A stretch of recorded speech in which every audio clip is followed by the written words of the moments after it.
Welcome to the Tank Podcast. In this week's episode, Billie Muraben investigates the aesthetics and ethics of contemporary houses.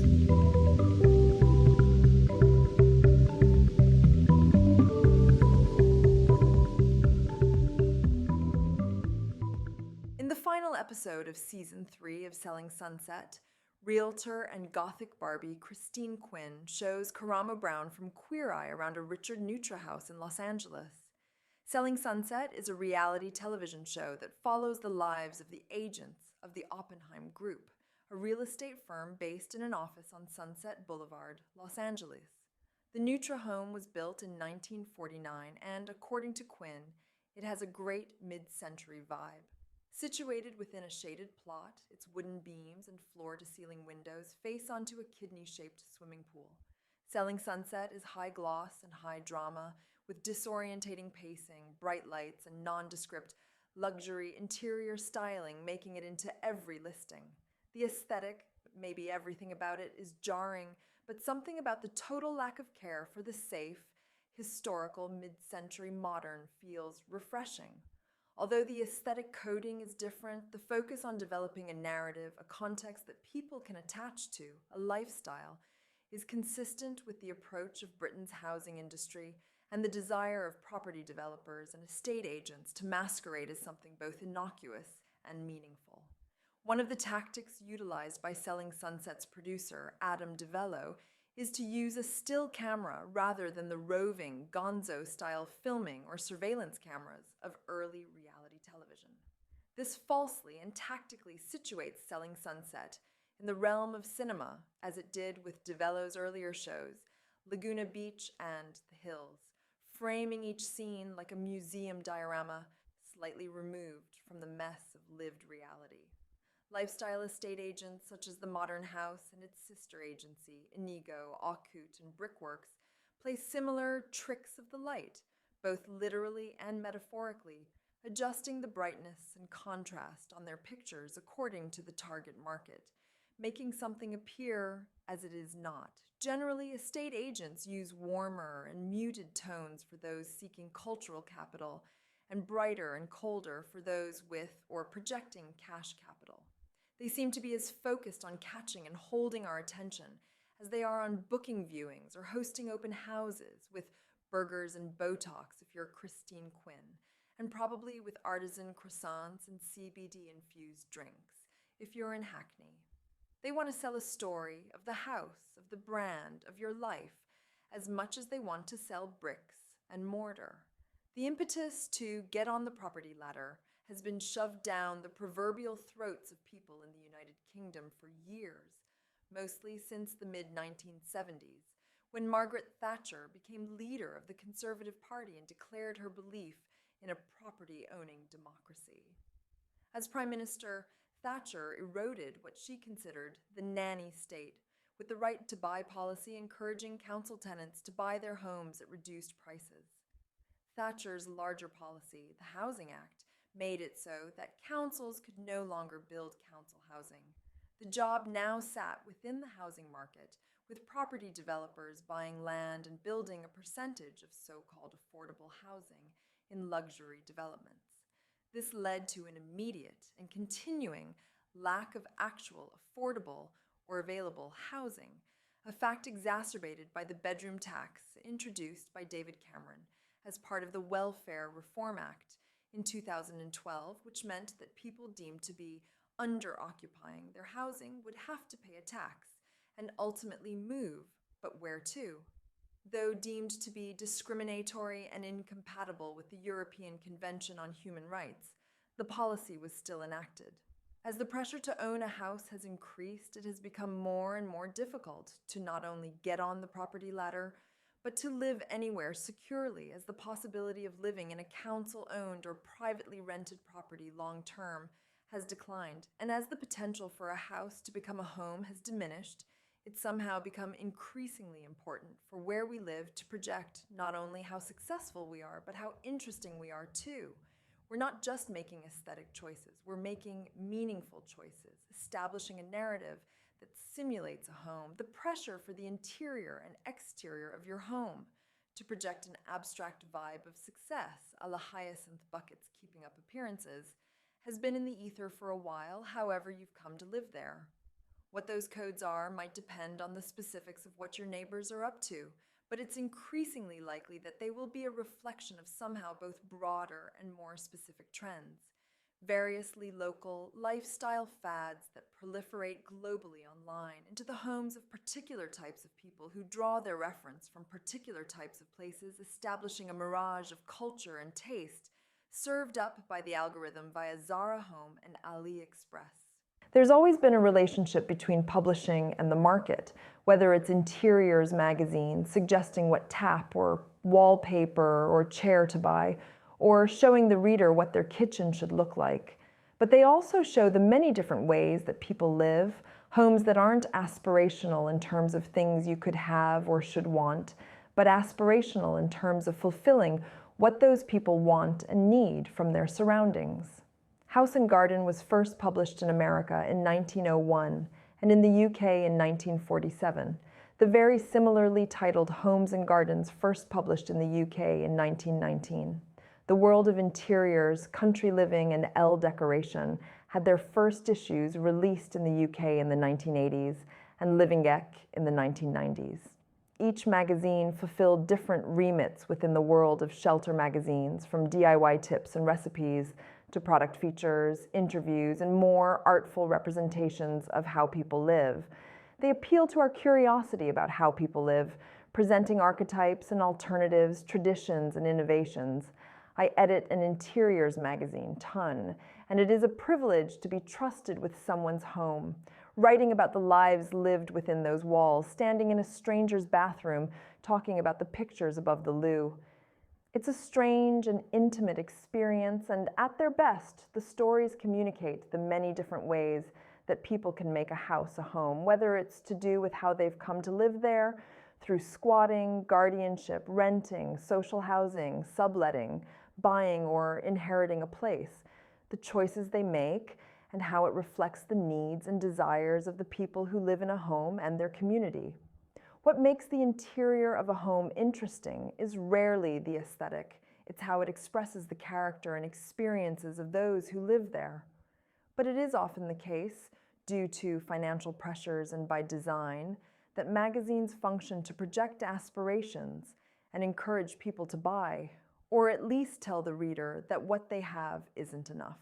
The founding of many of the interiors magazines that still hit newsstands crosses over with the same developments in politics and culture that lead to the development and popularization of home as identity television, which made a voyeuristic spectacle of people making bad decisions about housing, with several programs in British television becoming renowned in generating this melodramatic genre.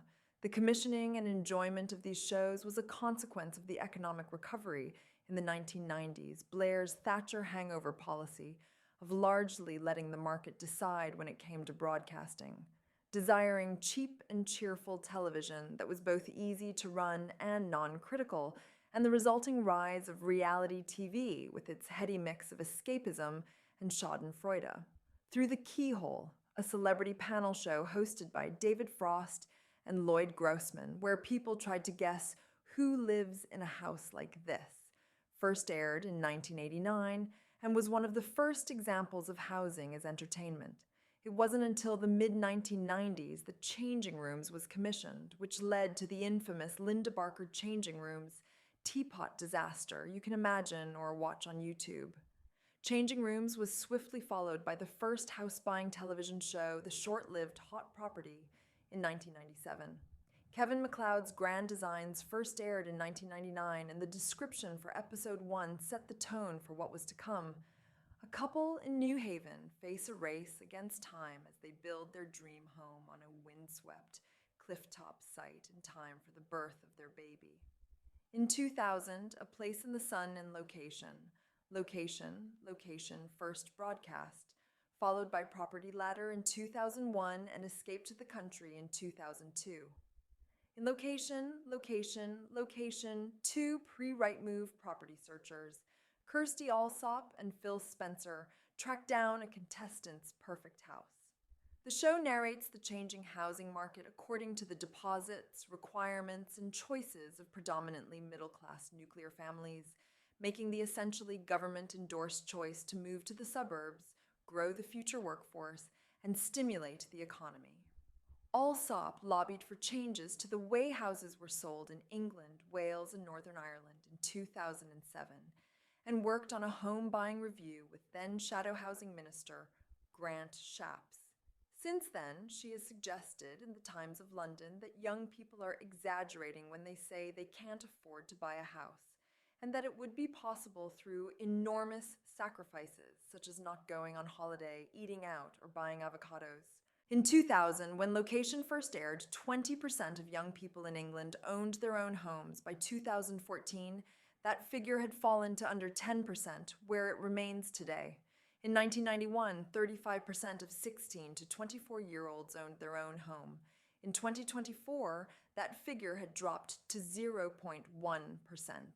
House prices have risen by about 7% every year since 1980. While job security has decreased, wages have largely remained stagnant, particularly in relation to rates of inflation, and mortgage terms and interest rates have become increasingly hostile. As owning a house has become more unattainable, it has been presented as not only an increasingly desirable aspiration, but something written in stone as one of the clearest markers of achievement. The reality is that it's just a hangover of Thatcher's government, fed through the narrative conveyor belts of New Labour and neoliberalism, designed to make housing security about personal achievements and failures, not generational wealth and by-design structural breakdown. The inaccessibility of property ownership is matched in absurdity by the predominantly unregulated rental market in the UK and impossibly depleted council housing hawked over by developers.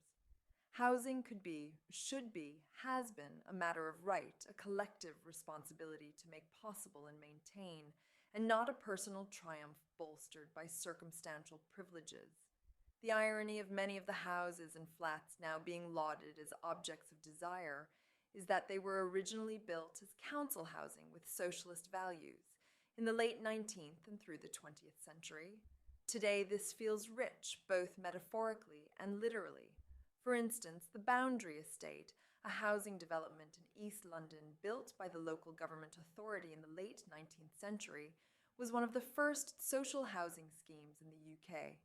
Approximately 1/3 of the flats in the Grade Inito listed estate are now privately owned, and a 2-bedroom flat costs around £700,000. Similarly, Balfron Tower, designed by architect Sir Erno Goldfinger in 1963 as part of the Brownfield estate in East London, was intended as a social housing estate led by Goldfinger's Marxist politics.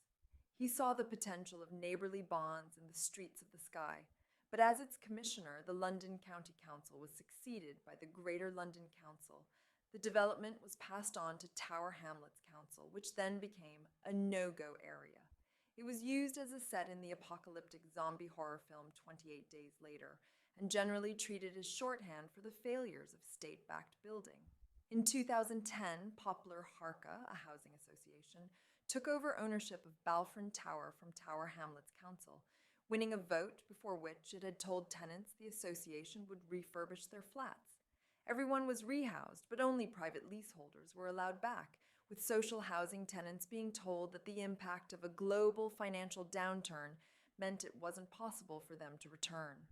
During the renovation process, the construction hoardings were printed with Goldfinger quotes, and the marketing suite was decorated with pictures of his designs and an enthusiastic aesthetic celebration of brutalism. 6 heritage units were designed to reflect the original vision in aesthetic terms, while the project moved further away from anything that could be recognized as politically visionary, and the rest of the building was updated to reflect the potential desires of potential buyers. At one point in its redevelopment, when residents had been moved out, property guardians and artists moved in, the National Trust opened a pop-up flat designed by Wayne Hemingway, which hosted an immersive overnight production of Macbeth. Turner Prize-nominated artist Catherine Yass attempted to throw a piano off the block as part of a swan song to the lost socialist ideals of modernist housing, but was stopped by a petition led by residents living on the estate below. In 2023, the Balfron Tower Partnership had failed to sell a single flat in Balfron Tower and withdrew 130 properties from the market. The potential customer profile the developers were hoping would buy into Balfron for its architectural history, excited by original light fittings and flooring, weren't interested in the mostly identikit open-plan layouts or the new brown windows that didn't open. It is now mostly rented to private tenants managed by the property management company Way of Life, with a one-bedroom flat available for approximately £2,000 per month. Balfron Tower is a tragic and alarmingly common example of the problems of fetishizing social housing as a historical value and not an ongoing need for stability. In a 2023 interview with Novara Media, Alex Wakefield, Secretary of London Renters Union's Tower Hamlets branch, said that it showed how good architecture was not considered acceptable for those on lower incomes. Balfron was not realizing some sort of economic value by staying in the hands of the working classes. Good architecture, as well as realizing its economic value, should fulfill the task of communicating the cosmopolitan good taste of the people who own it, and never have brown windows unless they are an original feature. Good architecture and good design, even when it has been intended as an egalitarian project, like the Bauhaus and the arts and crafts movement, has often been mixed up with productive intentions and not so effective results, with homes, furniture, and objects remaining among those who mostly need it the least. But the creative ideas and ideals did make it into the processes of house building more broadly, even looking at ceiling heights and the scale of rooms in early and mid-20th century developments. Now, the proposed standardization of modernism, which was meant to encourage people away from value judgments based on design, has been replaced with the standardization of loosely personalized algorithms, with modernist design presented as the platonic ideal of good taste via marketing masquerading as publishing. Multidisciplinary estate agents with an elevated aesthetic and ethical approach are everywhere offering their services to discerning audiences, should we be lucky enough to fit and foot the bill. Surely the truest form of an estate agent is closer to late-stage capitalist goth Barbie Christine Quinn, or the hapless, incompetent, accidentally frank Staff, desperately trying to let someone a flat. To hear more podcasts from Tank, you can subscribe on all major podcast platforms or follow us on SoundCloud. The theme music for this podcast is by Himera.